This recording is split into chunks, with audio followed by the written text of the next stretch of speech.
and a story that technically counts as both at home and abroad. That is to say, the appeals have been filed with regards to the recent Piarco ruling. I believe they weren't necessarily all filed together, but filed they were. So now we have to wait and see what would be the next step, how this process will be undertaken, because I believe the former Attorney General, current Minister of Local Government, he explained the process that you had to have a bond of the entire payment plus 2 years interest, and it is not known, at least it has not been reported, if that was done. So if the bond was not given, then one would think that the process would be happening rather quickly, and I very much doubt, I would be quite surprised if that bond could actually be, surrendered. Don't be entirely surprised. Well, you have a point there. Yeah, but I'm at this point, I wasn't surprised that an appeal actually took place.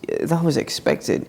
These gentlemen have been living in Miami while the case is ongoing, and the case has been ongoing for about 20 years now. And with this appeal process, it only delays, further lengthens this entire legal sticky situation, to put it that way. Does it lengthen it though? It will. How long is the appeal process going to take? Well, the thing is, if they don't give in a bond, so therein lies the question, right? Then the government's action to recover the money could continue throughout the appeal, at least according to former AG Faris Awari. Well, that's according to your interpretation and understanding. Right. So at this point, I'll be very honest with you, I'm not entirely clear. However, I think because it lengthens it and it just continues the process. I mean, as you are aware, in most cases, for example, a more drastic measure, death penalty, lawyers tend to appeal and appeal and appeal because it delays the sentencing. But in this case, it's not necessarily going to delay the recovery of funds or assets. Really? So if the appeal is successful? Well, I mean... So it's an ongoing process, and that's what I'm saying. Justifiably, they have every right to do so. Yes. But the real winners in this entire situation, and as I said last week, TNT, it's good news for TNT, any alleged criminal wrongdoing or alleged corruption should be investigated, and if found that there's evidence to suggest, okay, this did take place, okay, great, go to court. I mean, I'm so sorry it takes so long, but the thing is that given how things usually are, the appeal process could probably allow for Mr. Ferguson and Quaitong to just enjoy their retirement until the sun sets. Because that has happened with a couple of people involved in the case. I think the biggest winners are the lawyers who are involved. Well, they are the biggest winners. So, I mean, we have to see how this will unfold when more is reported. I mean, you're right. More or less everybody expected them to appeal the case. No one is going to just, say, what's $1 billion? I could afford that. Not very many people in the world can. And one would think, if they could say that, that it's not a big deal to pay such a high penalty, well then one would think we missed out a lot of criminal investigations that we should have had.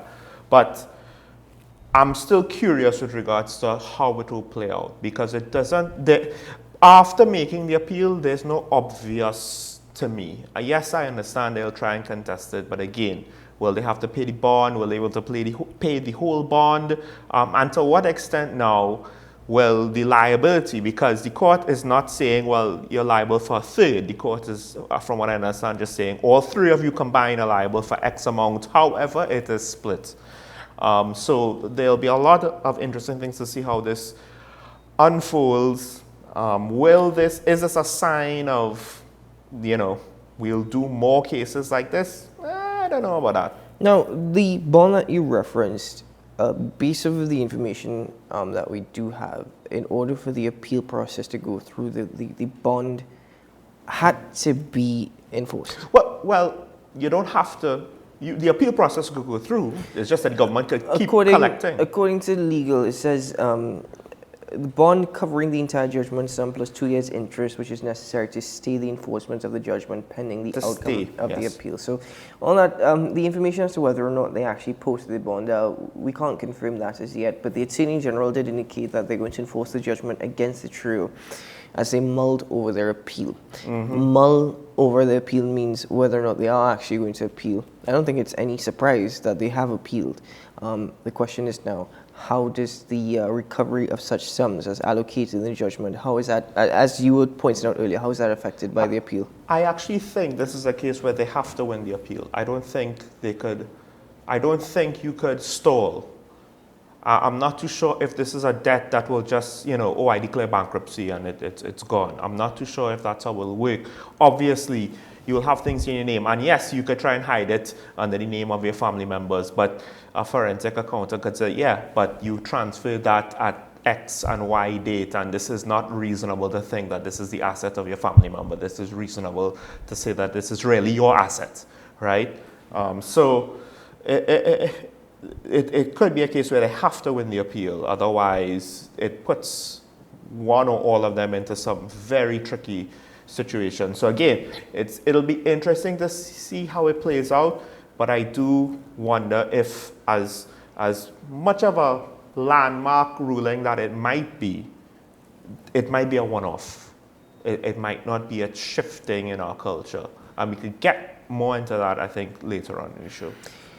Whether or not we are shifting in our culture as to who we want to prosecute. I mean, put it this way. There should be no political influence in any investigation. I just said there should not be. Whether or not there is. And I mean, okay, Malcolm Jones was defended till the very end. But the public, in terms of jury, has already spoken of Malcolm Jones in that particular case. He was defended very much by past and current PNM administrations. And so this is what I'm saying. If there is to be a shift in our culture as it relates to these cases and investigations, political influence has to be zero. It has to be done solely by those with the authority, mainly the Police Service of Trinidad and Tobago. I mean, right now, not just that, but also the DPP's office.